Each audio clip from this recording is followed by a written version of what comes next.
grinned. "A mite touchy, are we?" "Sure, kid. Whatever you want." "I'm happy to oblige a friend of Tyler's." Picking up his cards, he shot a barb at the tall gambler. "Your protege has a lot to learn, doesn't he?"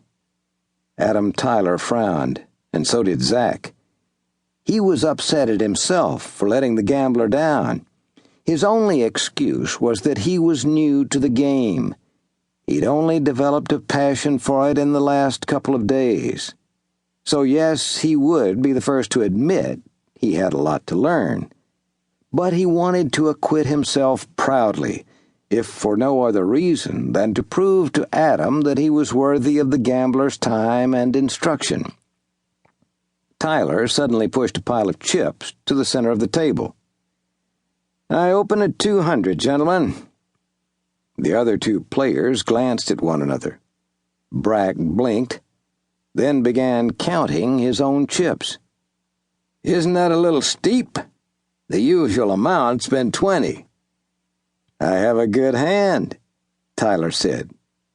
"If you want to see exactly how good, put up or shut up." Brack leaned back, his thick brows knitting. "Now I've heard everything. The great Adam Tyler bragging about his cards before anyone else had even bet. Only a beginner like this breed would be so foolish. What are you up to, Tyler?" "It'll cost you 300 to find out." "A challenge? Is that what this is?" Brack laughed coldly. "Very well. I'll see your 300 and raise you another 50. Zach laid down his cards. He had come into the game with $30 to his name and was another 30 ahead.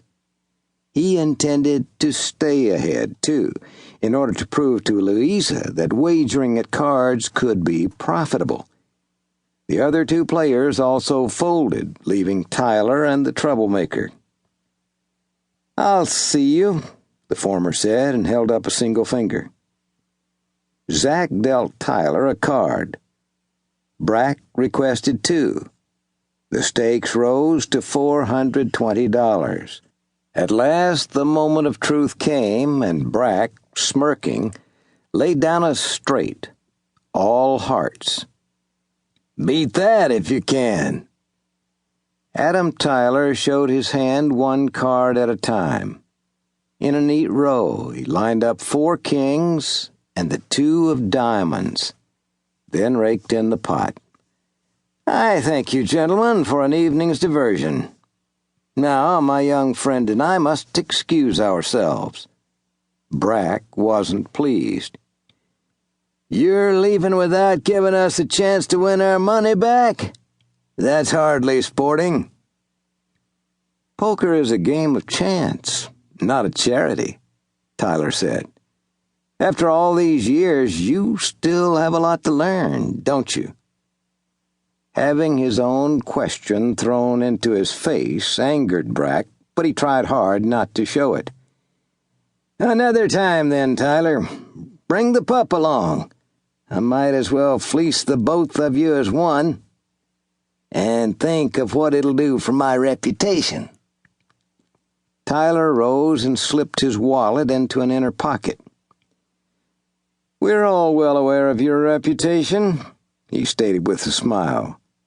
Yet he somehow contrived to make it the most insulting remark of all.